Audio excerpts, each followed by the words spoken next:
We often make assumptions that all writers are voracious readers and that most of what they read will be high class, improving texts from established and acclaimed authors. But is this the case? And what should we be reading as writers? Welcome to the Writer's Gym. The Writer's Gym podcast. Build creative confidence and grow your writing life with Rachel Knightley and Emily Inkpen.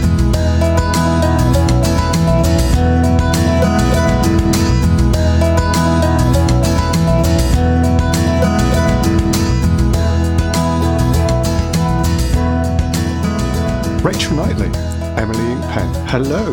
Hello, Chris Gregory. Hello. We are going to be talking about reading in this podcast about writing. I misread the title as Reading for Writers, and I was going to do a whole treatise about the But we're town. in Putney today. What's wrong with me? Exactly. So I've got rid of that idea from my head. Now, in our last series, we had a really good discussion about music and writing, and perhaps missed this possibly more obviously writerly topic. So today we're going to talk about reading and what, when, and how often writers should be reading. Rachel, writers should be spending all their spare time reading books by acclaimed authors in their chosen styles or genres. Discuss. I never discuss anything with the word should in it. I instead look at where the should has come from and what's really going on. That's a really common should that flutters around. I do describe them as the should fairies, and I often encourage people to shoot the should fairies. I think you've encouraged listeners to this podcast to do that Yes. a couple of times. Yes. Here comes number 3. Take aim and fire as follows. The reason I should be reading is I know that, first of all, I enjoy it, and I know that it does make me write more. That doesn't mean it makes you write more. It doesn't mean it makes Emily write more, but it's something that I know about me. If I've got time, and I one of the big life skills that has been most important to me is coming to the conclusion that, yes, we can make more time than we think we can. If I am making time to read, I am experiencing that thing where you're physically taken back to the notebook. I have to get this down. It's here now. It has to be written down. I get that more when I'm reading. I get into this cycle.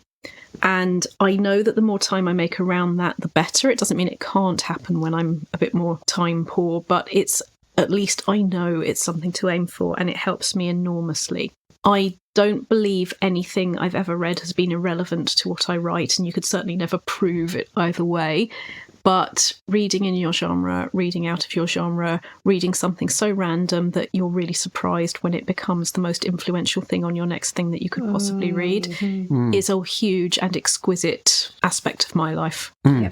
And Emily, when you're not writing dark political science fiction or playing Dungeons and Dragons, what are you reading? Oh, God, trying to work through my TBR pile. And as soon as people talk about reading as a writer, I just feel guilt because I see the 3 piles of books that I haven't got through. And I know that that's a small TBR pile in comparison to a lot of people. But it's one of those things, I can never read enough. I will never be able to read enough. And I'm not one of those people who has a Goodreads goal where I'm going to read 50 books this year. That's never going to be me because I write. And the time that I would spend writing would also be my reading time. Yeah. So, I mean, obviously there's certain books that I prioritize in terms of research, specific research. But I've had a background. I did English literature at university. I read widely during those years, and it's really given me a solid basis. And not all writers have that. Not all writers study English literature and spend years at a university literally reading and analysing books and drawing comparisons between them. So I do feel like I've got a good, solid basis in a wide range of literature, and I could obviously read more. Everyone could read more. Everybody. I went to Worldcon recently. I was working the Flame Tree Press stall at Worldcon, and the number of books in that hall. And that's just a small, tiny tip of the iceberg. Yes. But if you bought a copy of every single one of those books in that hall, it would keep you going for 15 years. Yeah. And that's nuts. And you wouldn't be able to buy anything between now and the end of that 15 years. Exactly. 15 years on, who else is on the horizon? Go to another Worldcon, you're set. Yeah, it's incredible, the amount of material out there. Yeah. And as you say, I think time is an issue. Time is a real issue. From a totally different perspective, one of the things I do with one of my podcasts is that I review books, talk about authors. Actually, I don't really review, but I do talk to authors about their books. And I do feel that I probably ought to read them. And so I do spend time doing that. Very rarely do I get a chance to, these days, to sit and read a book for pleasure. I mean, Rachel, is that something that you find, or do you try and make that time? I think it's an and rather than an or. I mean, I'm not going to use the word lucky, because I think we get pushed into feeling like we have to say that. I worked incredibly hard to find things I cared about, to learn as much as I could about them, to get a business model where I am able to eat and live and write and coach and do all of that. And I know categorically that I am better at everything I do when I am making time to be alone in my head. Without that alone time in my head, I'm less good with other people. And I think because I do feel like I lost my 20s and the beginning of my 30s to thinking that you needed to be pretty much doing an 8-day week in order to be a freelancer. And it took me a while to realise maybe that's just what I've seen other people do. Maybe that doesn't mean I have to do it. And it was very, very, very gradual. But the thing that helps me to give myself that permission is seeing very directly that other people benefit, that I would not be as good at helping other people if my reserves were on the floor. And in terms of being able to help people with their writing, we're not just talking their freelance careers, their emotional life, their decision making, their creative confidence, we're talking their writing. The more I read, the better I know the difference between how I would do it and how it can be done. Means that I'm coaching for real. There's a lot of coaches, inverted commas, out there who are telling people what to do, which is the polar opposite of coaching. What you're doing when you're coaching is you're asking questions. And coincidentally, when you're writing, what you're doing is you're asking questions of this world, of these characters. And you can't do that level of creative engagement when you're exhausting yourself. No. So spoon theory was very helpful for me on this. We're talking about writers and reading. I think one of the most useful things a writer probably can read, and particularly somebody who wants to be writing and isn't, is spoon theory, is we've only got this many spoons. It was conceived as one young woman's comment to another who wanted to understand what it was like to live with a chronic illness.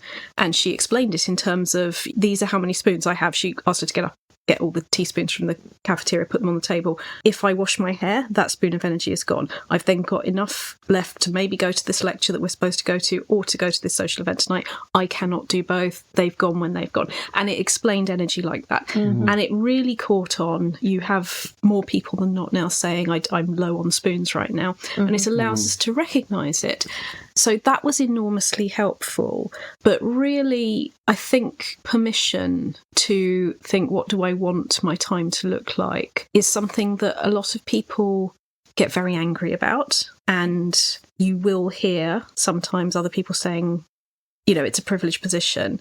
And up to a point it is, in that I am living in the country I'm living in the situation that I am, and not everybody is. That is true. But regardless of what situation you're in, you can still mess it up for yourself. You can still stand in your own way and not make the things better that you can make better. And I think that was me for many years. And it's a case of, what do I want to make happen, and how do I start creating it?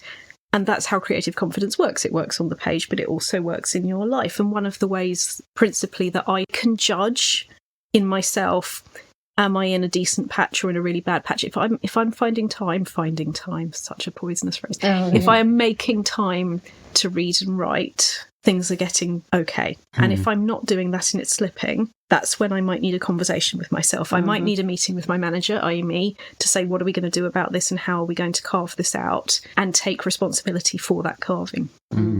So I think really that speaks to so many things that may be common experience for a lot of writers, actually. Yes.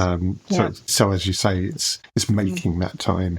I want to think about why and what we are looking for when we read as writers. And I'm just going to throw a few ideas, things that we might say down now. So, self-improvement, inspiration, exploring examples of particularly skillful execution. I don't know, this author's especially good at pace. This one has a particularly strong first-person character voice. This novel is a masterclass in world building. Technical immersion in a new genre.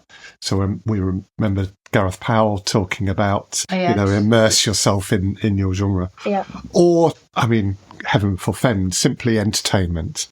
Any of those things ring true for reading that you've done? I would say all of them. I think you can find all of them in a single book. You're not necessarily looking for them. No, you pick a book. To be honest, like any book that I read, I'm a big believer in reading with a pencil in your hand. And this comes from my degree days when you are reading so much, or that you are reading your books, you need to be able to underline passages that resonate. You need I know you might not feel this way. Post-it notes. I can feel the book bleeding. Why? For goodness sake, it's paper. And anyway, it isn't. Like you put so underline, margin notes. Post-it everything notes. else. Post-it notes I just don't get on with because they come unstuck over time. A couple of years later, you open the book and they just fall out and it's like, okay, well, where was that then? Yeah. So I really don't get on with them. I think we know what our bonus episode is going to be. Well, I've written a whole blog on this. It's actually one that brings a lot of traffic to my website. So read into that what, But it's an interesting topic. It's a divisive topic, but I do read with a pencil in my hand. Basically any book that I'm reading. And I brought this up on Twitter a while back. And people say, I do that with non-fiction because it's educational. I don't do it with fiction. And I'm thinking, you are a writer. When you are reading fiction, it's educational. You are learning something either about yourself or about the experience of the reader. You are learning something about craft when you're reading anything. And as a fiction writer, I would say anything I read, I learn from, whether it's good or bad, whether it's positive observations or not. What resonated, what failed to resonate.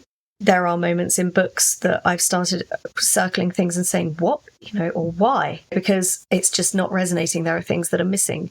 And then you've got to ask yourself as a writer, well, what was missing for me as a reader there? What was left out? That stuff is really important. And it doesn't matter. Like if you pick something up that you hope is going to be fun, have fun with it. Have something ready to write notes on. Just it doesn't mean you're not having fun if you have a pencil in your hand. It means that you are just. I think it makes your reading a little more active, actually. Yeah. Because you are thinking, what am I going to make a note about? Almost, aren't you? Just the fact of holding a pencil. It's certainly been my experience. Mm-hmm. I think it's a really interesting topic. I think it's for a different episode. But what I will say about this right now is that. For me, the photographs that I take of pages and the post-it notes and the notebooks that I have with me, and the fact that I do go between writing and reading so much, and of course that in an academic career, it's usually not your own books that you're using. I guess there's saying that it's most things for writers are situational, and the only thing that I'm ever suspicious of is saying something is better than something else. It's just different depending on the writer. What I love to do is keep what in the 18th century is called a commonplace book, which is whenever there's a phrase or a passage or something and you stick it in there, it's like a scrapbook. When I was 15, I think I've mentioned this in a previous series, I thought my friend Keith had invented them. The quotes book was a thing that he'd come up with, and of course it isn't. It's been a massive thing for centuries and centuries. But I think for me, the really enjoyable thing about that process is that you are adding to ephemera. You are, when somebody finds these little booklets in 100 years, it is something else again. Whereas when my ex would always underline everything in books and write all over them, and when you know that they're just your book, and that's the end. That's. I'm not saying it's immoral. I'm just saying. Oh, you don't do it to library books. Yeah, that's the most dickish of dick moves. I know, but anyway, he would do that, and that was fine. But it wasn't what I would do.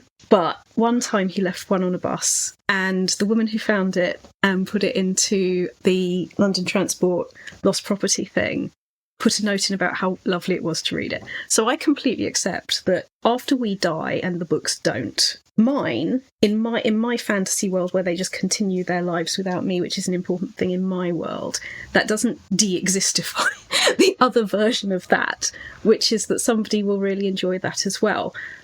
All I'm saying is know what's right for you, rather than say that there is a right. There's no, only I mean, right I didn't say, I said, like, I don't get on with Post-it notes because they fall out. I mean, like, that's just a, you know, maybe I'm buying cheap, crappy Post-it notes, but I mean, like, that's always been my historic. And then I just get really annoyed. So glue them in. Glue them. Yeah, that's better for the book, I think. Yeah. Sometimes I do find your pages stick together a bit. But, yeah.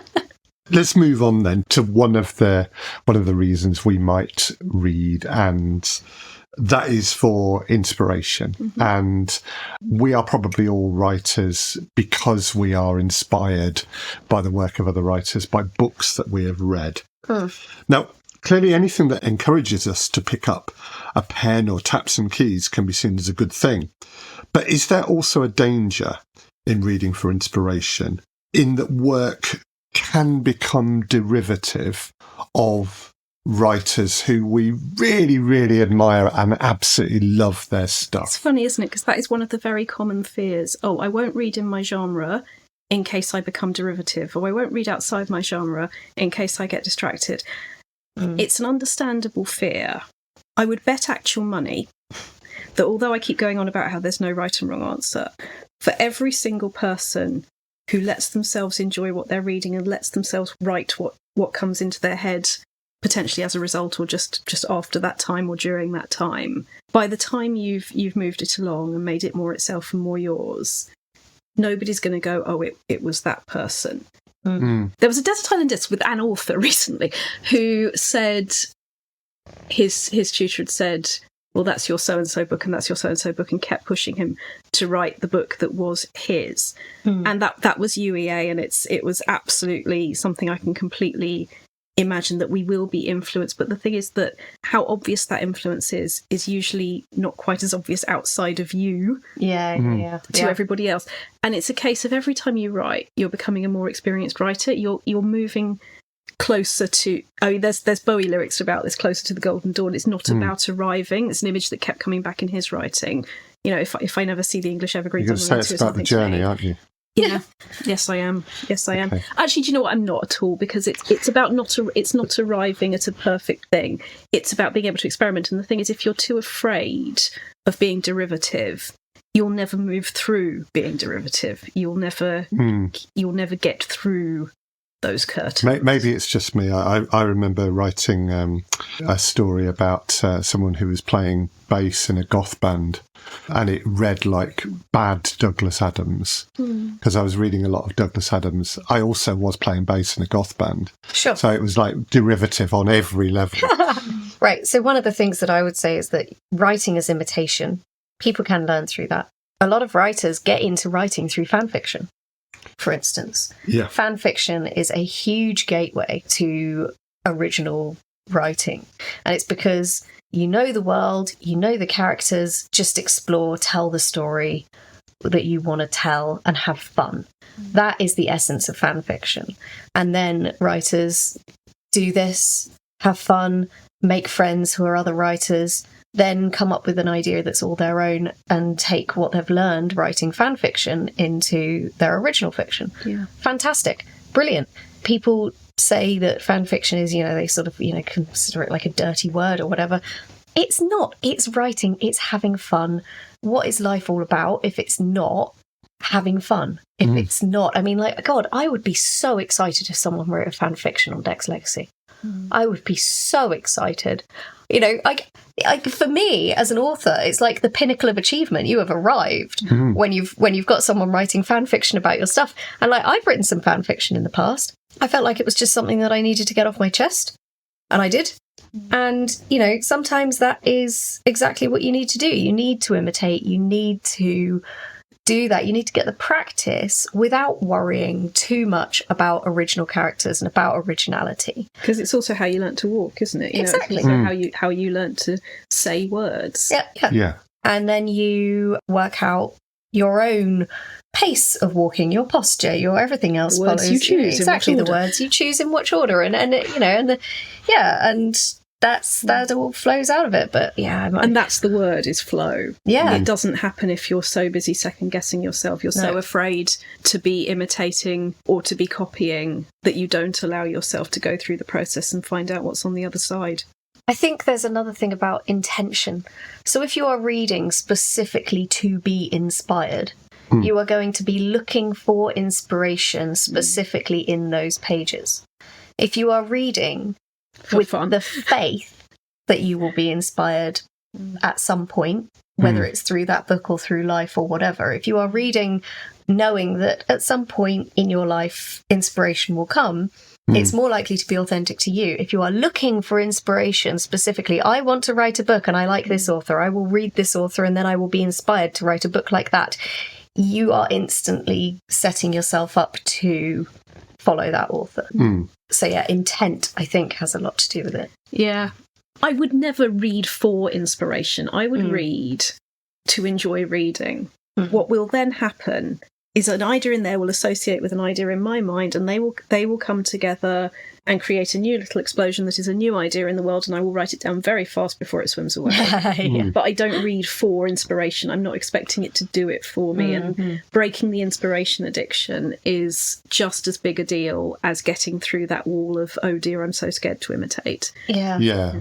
I think it's like this idea that I shall go to the hills and be inspired, find inspiration. Feel like a writer. Exactly. And it's like, no, just, it will happen.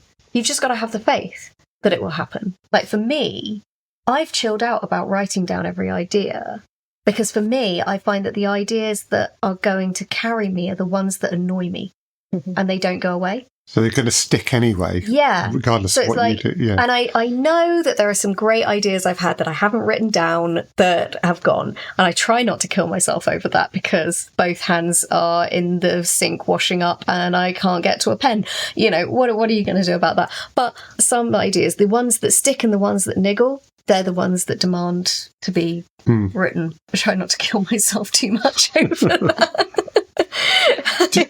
Do you find the more writing that you do and the more experienced you become as writers, the way in which you read changes?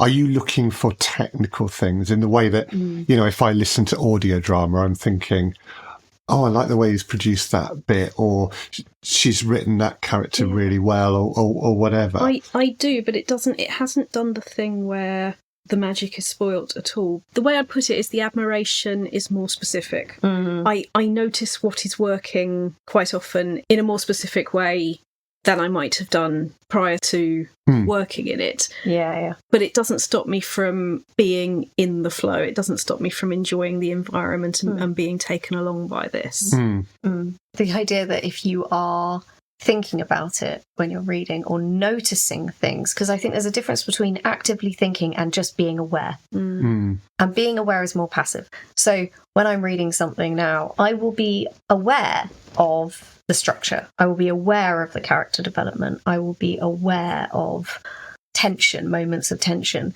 That doesn't mean that I'm going at the book thinking, I will learn this from this book. I am just open to those moments making themselves apparent to me. Sure. Which, as a writer, I think you are just going to notice these things. But all of this, I guess what I'm saying so far, which is interesting to me, is that I'm sort of thinking all of this just kind of happens. You don't have to necessarily kill yourself about it. And I don't know whether that's something in me that has changed. And a few years ago, I would have been much more sort of proactive, much more sort of anxious about it. But now I guess I've done it enough that I'm like, it's going to happen. I'll notice that. And that's a real theme of what we're talking about in this series, is that the more you do it, the less you have to show that you're doing it. Yeah. The more you can just get on with doing it and trust that it's happening within and without you.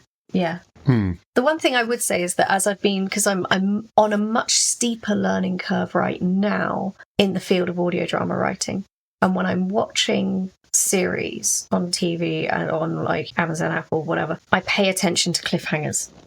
I pay attention to episodes in a series. It was in paying attention to, Silo. on Apple TV. Ooh, yeah. So good. The cliffhangers were impeccable. The mystery as it unfolded was brilliant. The pacing, structure, all of those things. So, I mean, I guess here it was watching for writers. So if you are a writer of certain things, you watch things as a writer. Yes. You sort of observe that. And I know Silo was based on a book. I've not read the book, but I've observed the writing in the show. And they did some impeccable things, pacing-wise, of episodes. And it changed the way I approached season 3 of The Dex Legacy in many ways. So you've effectively done there what we were talking about earlier with books, where you kind of watching something ostensibly for pleasure. Oh, yeah. But you probably had a pencil. I was thinking... No, I was just paying attention. Yeah. And I got angry. I love it when something makes me really angry and really emotional. I shouted at our TV screen when it reached a cliffhanger and then it said, you know, and then the credits rolled. And I was like, no! I was literally shouted. I know Daddy was like, what the hell is going on? I was so invested in it. And I know that something's done something right when I am that invested in it, when I'm actually driven to shout at the TV or have a visceral reaction like that, an emotional reaction to it. That is when it's really hitting the right notes for me. It's like Severance. Absolutely fantastic series. Bit of a slow burn to get going, but by the end, my God. And that cliffhanger at the end of season 1, honestly, I shouted at the TV. There's a lot of shouting at TVs here. If I know that it's good and I know that it's having that reaction, it's something that I want to emulate. It's something that I want to have. And I don't... If I was a writer and I knew that my writing was making someone have that kind of reaction, I will have succeeded. Yeah. So I don't mind having that kind of reaction to stuff. I am giving that writer what I hope someone is going to give me in the future, you know. Like, I'll earn it. Yeah. So Rachel, I mean, should we ever read things just because they are good for us, in inverted commas? If you want to read something, read it. I had a Facebook moment where I shared something saying, it was a quote from somebody else saying, read the books you want to read, that's at the end. And the only person who disagreed with that was an established author. It doesn't matter who it was, but white, male, established. It helps you to read all these books. My answer to that was, yeah, it absolutely does. But who I believe this meme is for the people who weren't necessarily born into and educated within the idea that, you know, that it's about where you're starting from. And it's not just about any of those background things. It's about personality. It's about a million things. It's about moving away from the idea that if you haven't, you're absolutely lacking. So, wonderful example who I saw at the Idler Festival this summer, Caleb Azuma Nelson, award-winning author of 2 novels that are so emotionally articulate, and it's about the London community that he grew up in. It's about the background that his parents have, the countries that they go home/holiday to, and it's never quite one and it's never quite the other.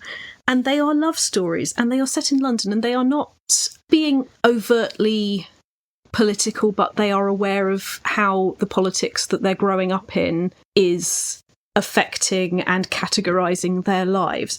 And it's the write what you know argument, because writing what you truly know is so damn hard. You know, you can write what you know in outer space, you can write what you know in different dimensions, but to be able to say this is what it's like to be me is the most vulnerable thing it's possible to do. And he does that spectacularly well. He talks about his own education and his own relationship with agents. And what I'm trying to say is there isn't only one route into finding yourself as a writer. So that's why I think Shoot the Should Fairies has caught on in the Writers' Gym, just because it's about realising that you don't have to be like anybody else and no one else is your competition. I think this is what insecurity does. Insecurity makes you feel like the person sitting next to you is your competition. They're not. They're your ally. They're on a completely different writing journey to you. They're having a completely different life to you. The only competition is the version of you who doesn't keep writing. And I have to say the shoulds, as in you should read this if you want to do this, or if you want to be good at it. These are the things that you should be reading. All tends to come from a set list of books that have been decided are seminal. And I'm sorry, but a lot of the classic science fiction novels that we're told should be read are by, 1980s cis white men. Like, I mean, I've tried on a few of them, but I don't get anything from them because they weren't written for me. And there is a certain degree of the same people who say you should read these books are the same people generally who will say I'll never read a book written by a woman because there's nothing in it for me. And so I don't feel bad saying there's nothing in this book for me and I'm not the target audience, and that's okay. Because I wouldn't give my book to somebody who hates science fiction and say, you should read this, and insist they read it as though it's going to give them some kind of, it's a benevolent act in which I am passing on wisdom. No, it's silly. The shoulds are also a self-congratulatory thing. There's something in the Sunscreen song, Baz Luhrmann's Sunscreen song, which has been a brilliant, huge influence on my life. It says, advice is a form of nostalgia. Dispensing it is a way of fishing the past from the disposal, wiping it off, painting over the ugly parts, and recycling it for more than it's worth. And it absolutely nails it. People who offer advice, these are the books that you should read, are the ones who are saying, I am good, and the reason I'm good is because I read this, and therefore that must be right, and that's how you're going to get good too. And it's not the case. And it's just a way of painting over the ugly parts and recycling it for more than it's worth. And it really bothers me. Enjoy the power and beauty of your youth. Oh, never mind. What I'm going to do in the edits is just leave a really long gap after that speech, maybe with a little bit of kind of tumbleweed wind sound in the background. I think it's telling that I was able to just recite that quote. That was fantastic. But trust me on the sunscreen. Look after your knees. You'll miss them when they're gone. Honestly, I hear that in my head every time I'm doing DIY. Yeah, always wear knee pads or get one of those foam kneelers. Yeah. It's so beautiful. That is so wonderful. Yeah. Now, I'm going to ask a question now and shoot me down. I know both of you well. With the water pistol or the gun? I use both areas. You may go full-on machine gun with this. Oh. Are there ever any times when reading won't be a good thing for us? Ooh. The only thing that is immediately coming to my mind is that some people's anxiety, reading is the thing they can't do when they're in the throes of it, and then thinking they're supposed to be able to stresses them out more. And in my worst anxious period, I definitely had some of that. I don't suffer from it regularly. Mine comes out in different ways to that. But for me, a lot of things do come back to the shoulds in your head that if you're doing it for any other reason than because I want to, examine that very carefully. Don't get me wrong, when I was doing my PhD and there were things I needed to read for that, that was a contract I'd entered into. When I did my BA in English, I had to read a book a week, which I fecking loved. Usually more than a book a week, but it was fun. But the thing is, I'd entered into that contract. So it's a different situation. Yes. If your job is to do that, sometimes my job is to do that for one reason or another, sometimes yours is, but God is not sitting up there on the cloud, arms folded, going, you are a less worthy being, I'm sorry I made you, because you're not enjoying that book. You should really be enjoying this book. The thing is that I would like to have the discipline to not finish a book I wasn't enjoying. It's very equal opportunities, isn't it? No, I think I'm with you on that. So other examples of reasons why you might not want to be reading might be takes time away from your writing. I had a friend. I mean, the spoons argument. You've got one spoon. I've had friends who have psyched themselves out of writing because they read something so good that they were then made depressed because they were like, I'm never going to be able to recreate this. My solution to that, actually, I loved this because then I told them that the reason I write so much is because I remember I went into the works and there was this whole shelf of absolute crap that had all been published. And I thought, well, if this crap can be published, my crap can be published. Yeah. And so my base level of what I'm writing is well, you know, it might be crap, but other crap gets published all the time. So, you know, and it's very much a sort of working from base level as opposed to shooting for the stars. But at the same time, it's freeing. Tell that to your imposter syndrome. You know, when you read something that is terrible and published, that is when to go, yay, here is evidence that I don't need to think I have to be deeply, deeply worthy on a cosmic scale in order to do anything. You've got the evidence that you don't. If you want to find evidence to not write, you will find it both in brilliant things and terrible things, and you will tell yourself that's a reason not to write.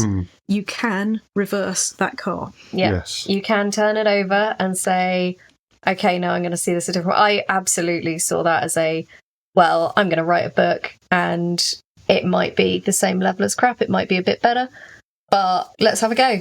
Yes. And it was very freeing. But yeah, like people who are like, oh no, I want to be able to write something spectacular and I'll never be able to write something like that. I mean, my first response is, well, not with that attitude. And my second response is, not with chill out.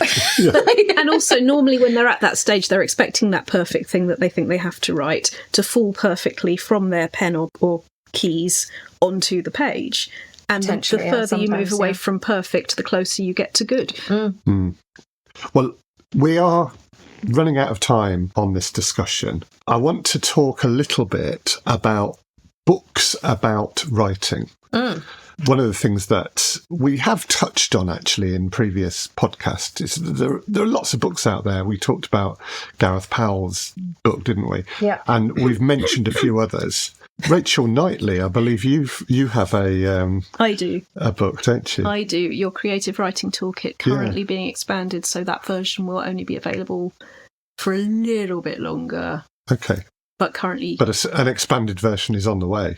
Yeah, I can't really say too much about that, and it's going to take ages. But currently your creative writing toolkit, yes. So the question is then, one or two each examples of books about writing. The two writing guides that are not writing guides that I would sincerely recommend. One is Catching the Big Fish by David Lynch. There is a masterclass workshop. They're very, very big, so that's almost like advertising McDonald's. It barely counts. David Lynch, Catching the Big Fish, is about creativity and getting out of its way. The image of going to the desert, which I've talked about a lot already, I know, but going to the desert with your fishing rod sitting there and going, why aren't I catching any fish? What's wrong with me?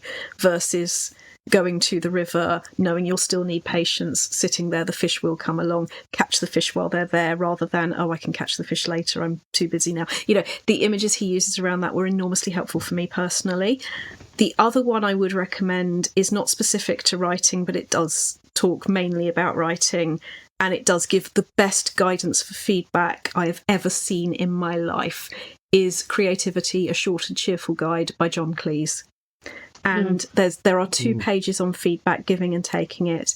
The university that I was working for at the time had about 4 pages of tiny print that they suggested their students read in terms of how to give and take feedback. This did something elegant, cut to the heart of it in 2 very small pages, and it is a small book.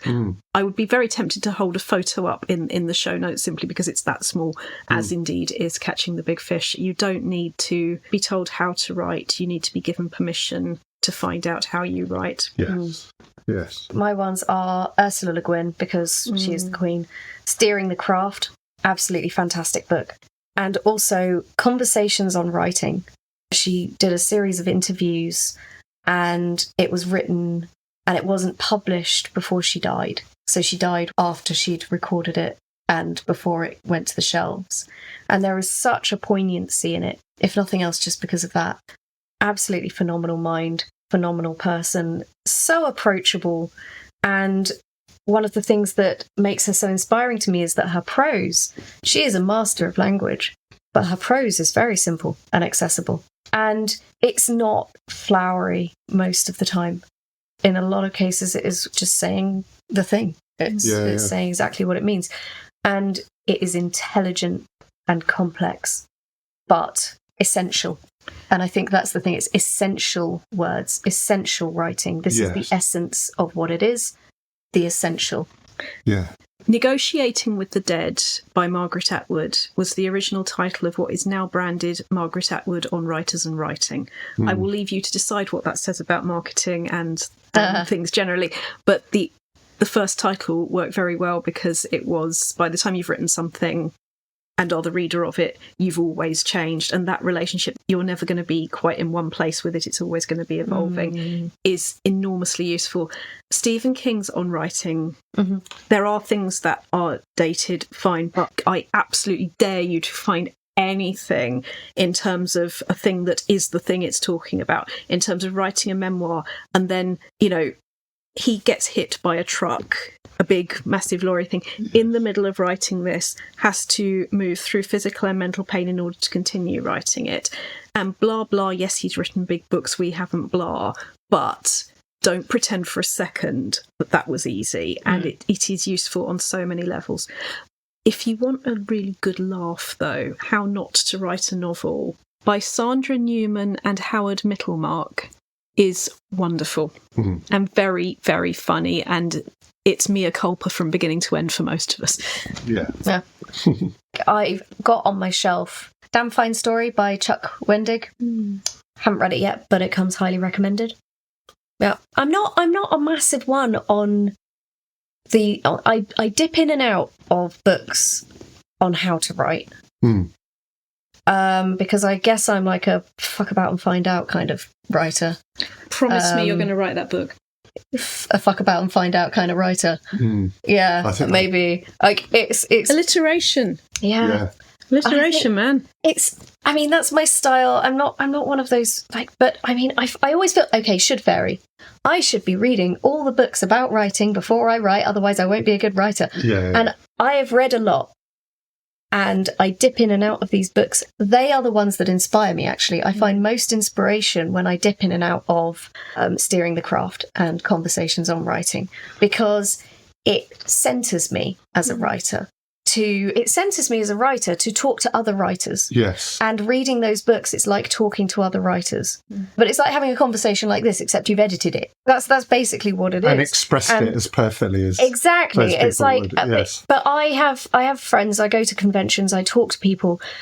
I have a conversation, one of my friends who's a big Dex fan, chatting to him on Zoom, and just add a casual 40 years to the timeline of the Dex legacy, because we come up with ideas. Well, what happens next? Blah, blah, blah, in the conversation.